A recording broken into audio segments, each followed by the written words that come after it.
All right, new call. I'm going to pull you up. Alexa, can you hear me? We can hear you. Yeah, I can hear you. All right, the call screener shared 3 questions with me, but if you'd like to just take the lead here and go through them, we can hit them one at a time. Okay, yes. First question. If I'm not remembering incorrectly, the standard that I've heard Zulu give for whether a being deserves moral considerability, whatever the name is, that you act like the distinction you make between different beings, whether you can aggress or not aggress against them, whether they're moral agents, maybe is the right word. I've heard the standard is that they can form concepts, possibly some others, but I'll stick to that one because that's the one I'm questioning about. So let's say we have a human, just like any other human, has the same brain.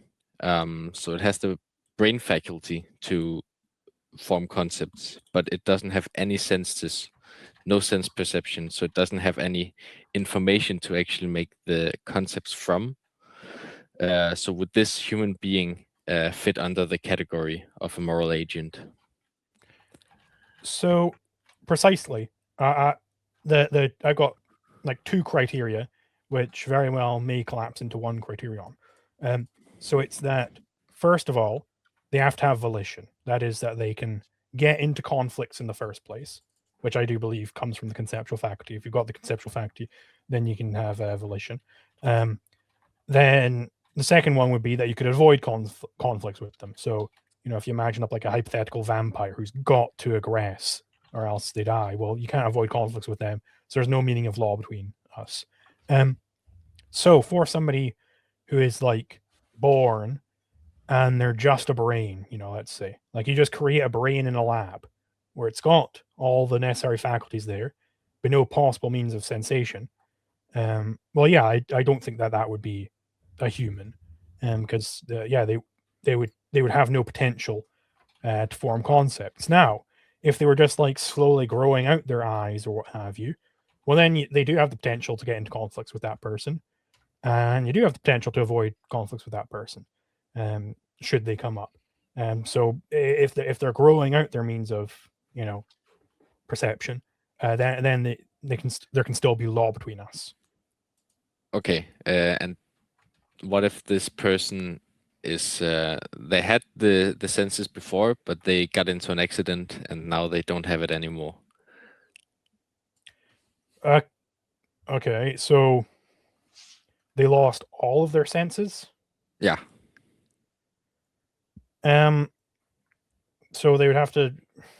I'm just trying to imagine how that would actually occur, without destruction of the brain. I mean, just so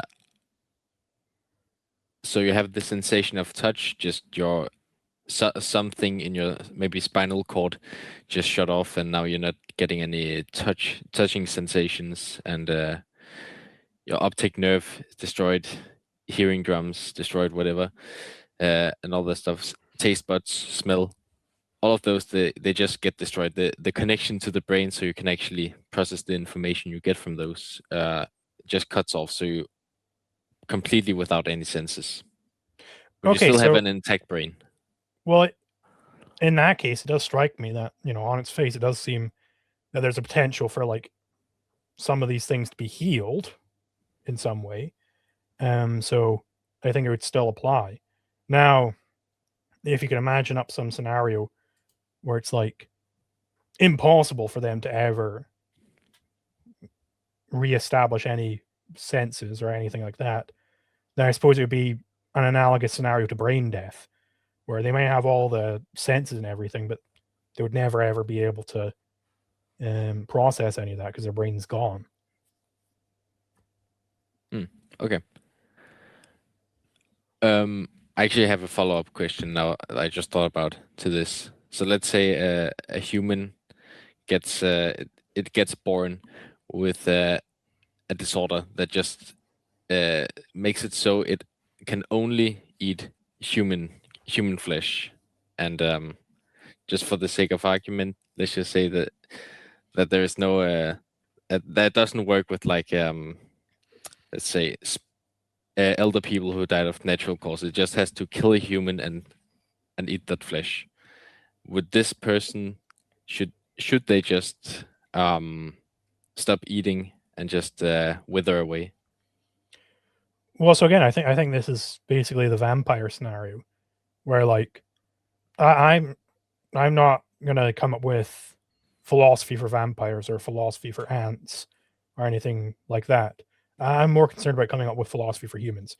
And from the human perspective, the vampire would not be a moral agent, or at least they wouldn't be a legal agent. We would have no sense of rights between us. It would be, there would be some sort of beast to be either tamed or destroyed. Okay, but would the vampire itself have any like what do we say? Any standards?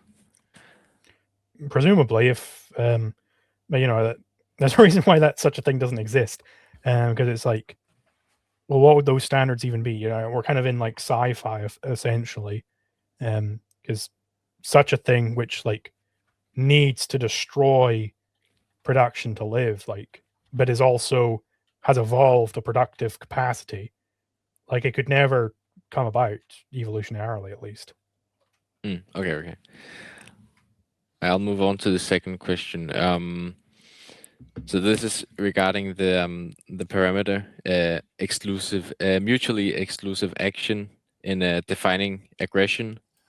So I wanna ask if this case I'm bringing forth is actually meeting that criteria. So imagine you're waxing your car, and you're waxing one of the sides, and then some random person just goes up, starts waxing the other side. You don't want the guy to wax the other side because you feel like it's weird, but you're gonna wax the other side in any case. But he's not occupying the space that you're also waxing. So to me, it seems like there is no mutually exclusive action in this case. Or am I misanalyzing? So, I mean, if he really doesn't want his car to be waxed by this other man, if he wants it done like in a particular way, or if he just really enjoys the sensation of waxing or what have you, right? Well, then it is mutually exclusive, because now he's not able to use the car for what he wants at the same time that this other guy uses it for his own waxing pleasure. Okay. That's a good answer. And then my last question is self-defense. Can self-defense be justified through argumentation ethics? So through argumentation ethics, I won't go there, but I think it's just straight up done through what non-aggression principle says. Non-aggression principle says, in effect, that you're allowed to exclude people from your property. That's a deduction you can get from it. So given you're allowed to exclude people from your property, as DSA says, let exclusion stand. That means that if somebody's coming in and encroaching on your property, you're allowed to exclude them through particular means to prevent them from encroaching on your property. That doesn't mean you're allowed to do random arbitrary bullshit, but it does mean that you're allowed to, at the very least, what's required to exclude them. Okay. For me, the question is mainly also like for the non-aggression principle, how do you justify specifically that it's the initiation of aggression and not any retaliatory act, maybe? Like where does the initiation condition come from? So it, I went into it in more depth earlier, but it's basically you can't have any sort of latecomer ethic and have a rational theory of law. It just simply does not comport there. All we get from induction is the first comer principle, and if you do an e contrario and you look at the alternatives, the first comer, none of it works. It all ends up in contradiction or primacy of consciousness. So that would be why it's got to specifically be referring to the person who's initiating conflict is the one in the wrong. Okay. I have one more question. I tell it to the other guy. But if you have Would- one more would it be- minute, I would like to ask would one it more be thing. acceptable for Galazar to answer that, so I can go nip to the loo real quick? Is it Certainly. Yeah, workable? sure. I'm not an objectivist though, so if it was a specific for objectivist questions, I'm gonna disappoint you. Well, we'll see. But the question is, so for instance, the arguments for private property usually goes that any other arguments for any other kind of property system is contradictory in some way. But what do ANCAPs have to say to someone who just claims that property in itself is non-existent? Like there is no such thing as a property right, so anything goes. Well, what does it mean for there to be such a thing as a property right, especially in the context where what we're really talking about is an agreement between people? So what sort of thing are you looking for to validate that it's real? I'm not quite sure. I mean, I have some of my own like arguments. I'm not sure if they are the arguments, but in general, I think it's a very tricky one to answer. So I was thinking of wondering if some people had some better, more intuitive answers to it. Well, for me, what I think is most intuitive, if we're going to talk about property rights, and I don't really understand the way that the question ultimately ties back to the framing about how alternatives are like we do hold that the alternatives are contradictory. But a property right isn't something that exists out there. That's not what we're trying to convince you of most of the time. At least I can't speak for every ANCAP, but um, we're trying to convince you that given certain presuppositions, there's no other conclusion that you can justify coming to. The presuppositions being like logic and that there's multiple people who exist. Well, pretty much that's it. Scarcity is an attribute of the universe. So those are the sort of ingredients. The question isn't is a property right something that's out there? Well, it's not a physical material thing that's out there, but as far as a conclusion that comes from the presuppositions, it's certainly discoverable. If you're adhering to logic in your analyses, then it should be the case that you can only really come to the one conclusion. And so it's discoverable in that sense, even if it doesn't have a material existence. I'm not, I mean, unless you want to go there, I'm not really sure of any way that we could establish that it would need to have a physical component to be valid. What do you think about that at face value? The critique is not so much that it needs to like have some metaphysical substance or anything. It's mainly like, how do you actually objectively show that there are some property rights as opposed to none? Like specifically that dichotomy is it's kind of tricky for me at least. How do you show that there is a property right rather than the alternative, which is there's no property rights? Well, I think again, we're not going to show something material, but we've already come to an agreement about that. So how I think a framing that's maybe a little bit more, I don't think I'm changing the meaning of your question, but I think it's clearer. How do you discover property rights? Maybe Yeah. So how do you discover property rights? So Zulu shared with us on the call that we had with Eratosis. Zulu shared like a very extensive process through like the objectivist lens. And I could say on like the opposite end of that, not even that this is my approach, but for a lot of people, when I'm at a university campus or something like that, I'm talking to somebody, I can just say, "Hey, do you believe you own yourself?" A lot of people will just take that as a brute fact. They just operate on the assumption like property rights are just a brute fact for them that they would never back off from. So it depends on who you're talking to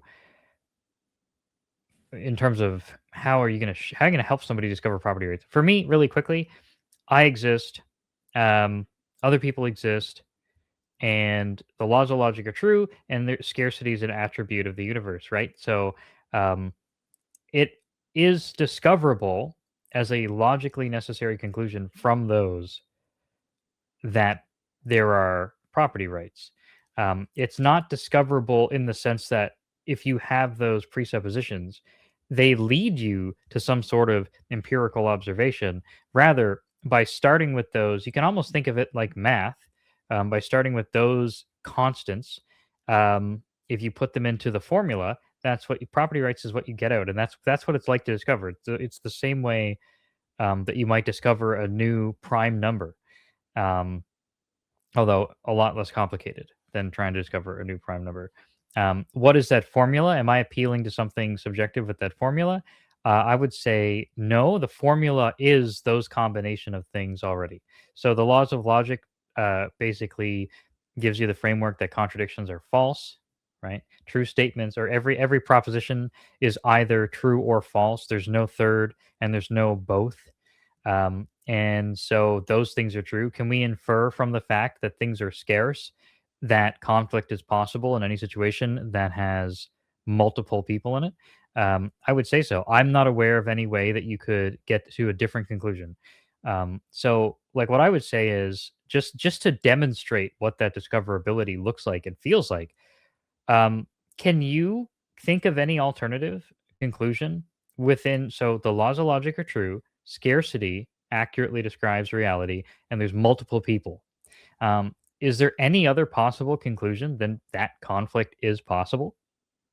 No. Right, and I agree with you about that conclusion, and that's to me, when you ask how can we discover property rights, or how can we find that property rights are true rather than not true, it's the exact same category of question as saying, well, how can we discover that conflict is possible? And it's this, so now we're there. Now, how do we go those extra couple of steps to get to conflict from, or sorry, to property rights from conflict? Well, I think that there's a number of different ways you can do it. It depends on what you think is most important. If conflict is possible, here's a presupposition that a lot of people will just accept out of hand. Is do you own your own body, right? Well, if somebody's willing to take that bite, then they have already discovered property rights. So even though we're having a sort of philosophical discussion here, where let's say we're talking to somebody who's very uncharitable, someone who's going to resist us at every turn, how far back do we have to go, and how painstakingly can we go through it? Most people just discover property rights as a brute fact. But let's say somebody doesn't do that. If you have a condition of scarcity where conflict is possible, we could discover objectively that conflict is very bad for us. So conflict encourages overconsumption, it discourages long-term thinking. All of these things are objectively tied back to us as agents, because as agents we want to achieve as many of our ends as possible, and that's pretty much just minimized completely by conflict. So again, that I would, just in the same way that we discovered together that conflict was possible, I think we can discover that conflict is objectively bad. So what comes from here is, I would say, if you want to avoid conflict, so there's an if there, but it's kind of a descriptive statement still, like Eratosthenes would say, because that descriptive statement would be, if you want to avoid conflict, then can we discover multiple ways of avoiding conflict? Well, I would argue that we can't discover multiple ways of avoiding conflict. So it's true for everybody that conflict is possible, unless you're somebody who doesn't believe other people exist, doesn't accept the laws of logic and stuff like that. And for the people who accept the conflict is possible, if you want to avoid conflict, can we discover multiple ways of avoiding conflict? Zulu and I would, I think, agree that it's not possible to discover multiple ways of avoiding conflict. The only way is by having a first comer principle that distinguishes between possession and ownership, and that's the only way to do it. If somebody, and you're welcome to make an attempt at this, but if somebody came in here and said, I've discovered an alternative, that would be very surprising to us indeed. But I'm sure we'd be open to it.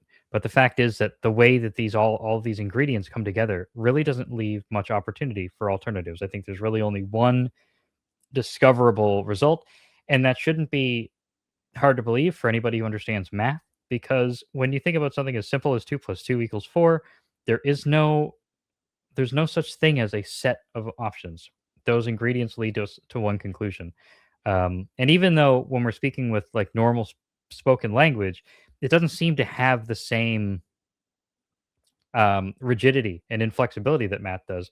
But the fact of the matter is that for propositions and the operations that we perform on propositions, inferences, well, they actually are a lot of the time very mathematically rigid.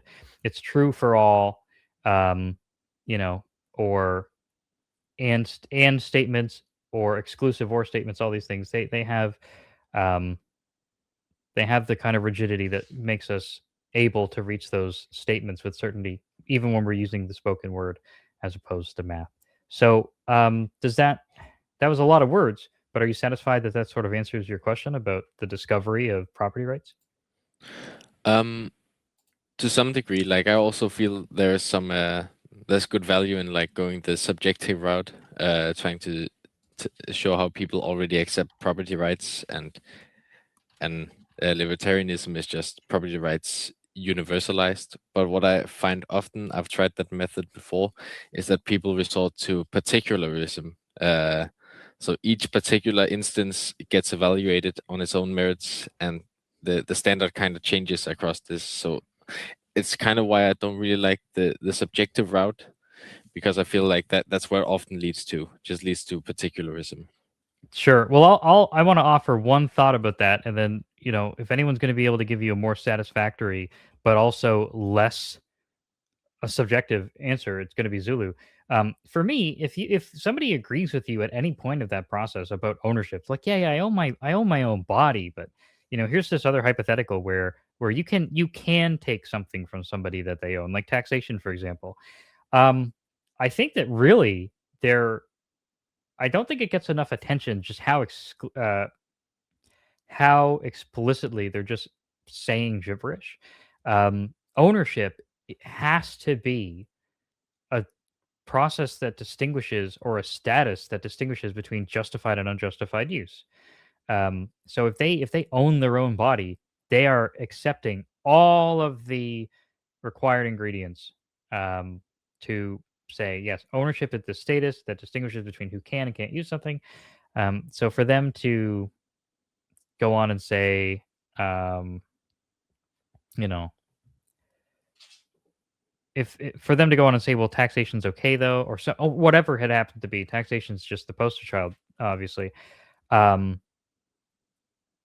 They are engaged in an objectively factual contradiction. They're doing something just completely inappropriate logically, and you can show that to them if they're open to that. I mean, some people, if you're just talking about people on the internet, a lot of people just aren't going to listen to you no matter what amount of sense you make. I think there's people out there who you could beat them all the way to unconsciousness, and they wouldn't give up a single premise you're trying to convince them of. Before I give it to Zulu, does that seem like it makes any sense in terms of addressing your concern? Yeah, it does. All right, Zulu. So he's more concerned with a more objective way of handling this. So what specifically was the question? Sorry, I missed like the first part of the context. Yeah, I can give a short preface. So usually when arguing for property rights, I feel that the ANCAPs go for the route where they show that alternative systems like partial property rights or collective property rights, that it leads in contradiction or arbitrarity. The one thing I feel like hasn't been given as much attention is the dichotomy between any property rights versus absolutely no property rights. Like, how do we even get to the concept that there are such things as property rights? Sure. So it's basically like in this state of nature, like you see that there is such a thing as conflict. Like, how do you get from there to figure out, well, somebody's going to be right in this thing, somebody's going to be wrong? Is that like sort of a way to like get at your question? Kinda. But like then I feel like there's another smuggled thing. Like why should there be something right or wrong? Is there anything Right. right or Yeah. wrong? Yeah. So the question is, like, how would you even make that step? Yeah. Okay. Okay. Yeah. So I think you can get to this from are you an objectivist, by the way? I just need to. Yeah. I lean Oh. towards that definitely. Okay, so like let's take as a given for now that like the objectivists are right, that it's indeed good to like pursue your own flourishing, your own life, however you take that, right? Like, so we don't have to go through. I just wanted to know how far back I should go in the objectivist like ethics. So we can take that as a given, and then I think that it's also true that it's of the utmost importance to you to have the first comer ethic, or else it's just factually impossible for there to be human flourishing. Because I think that if you have any sort of latecomer ethic, where that is, if you don't respect the first comer, right? If you don't respect the property right, this is where you get the concept of property right. If you don't respect the right of the first comer to exclude those other potential actions, then it's actually just impossible for there to be human flourishing. To whatever extent you have this right not respected, you therefore have a lessening in human flourishing. So let's go through this in this way. Let's say that people didn't respect the right of exclusion at all. They would just take whenever the hell they wanted. Well, I mean, we would classify those people as whim worshippers, right? They are reaping the rewards produced by other people. And what would be the implication of this is that you're in fact attacking production there. But we know that production is like a very fundamental means of survival for man, right? It's not the most fundamental. The most fundamental is his mind, of course. But an implication, the reason why his mind is his most fundamental means of survival is because it provides him his productive capacity. But you no longer have a productive capacity if whenever you go out and try and take something, it just gets taken back from you. Or when you try and produce something, it can just be destroyed by somebody walking along, right? You no longer have the ability to actualize that productive capacity of your mind.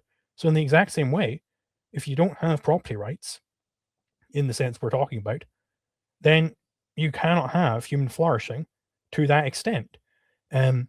Now, again, anybody who is this latecomer, they are this parasite in Ayn Rand's terms.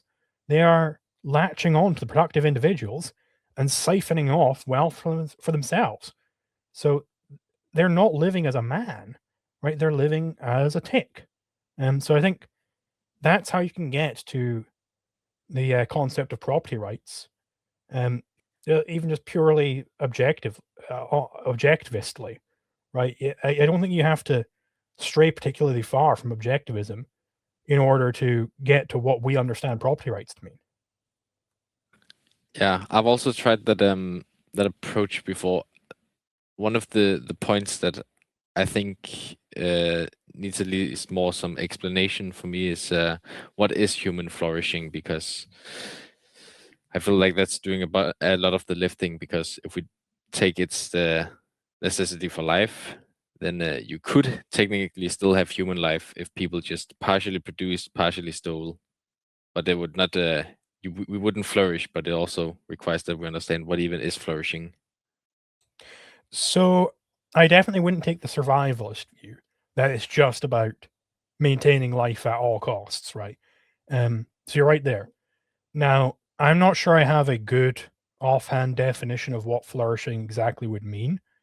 I would have to think about it quite deeply, in fact. But I think it is, in some holistic sense, it is the realization of one's values, objective values, that is. So I don't think you are realizing your values if you're being a parasite. You are, for all the reasons Ayn Rand states, of course. You're not. That's what it means to have a virtue, right? In Ayn Rand's terms, is that you are engaged in this realization of your values. And I don't think that's possible if you are acting as a parasite. No truly virtuous man would sacrifice another for his own sake, because it's not actually for his sake. as Ayn Rand shows in her novels, right? One of the definitions I've heard of flourishing is living in accordance with the conditions for life or something like that. Yes, Or life living in accordance with your holistically, nature.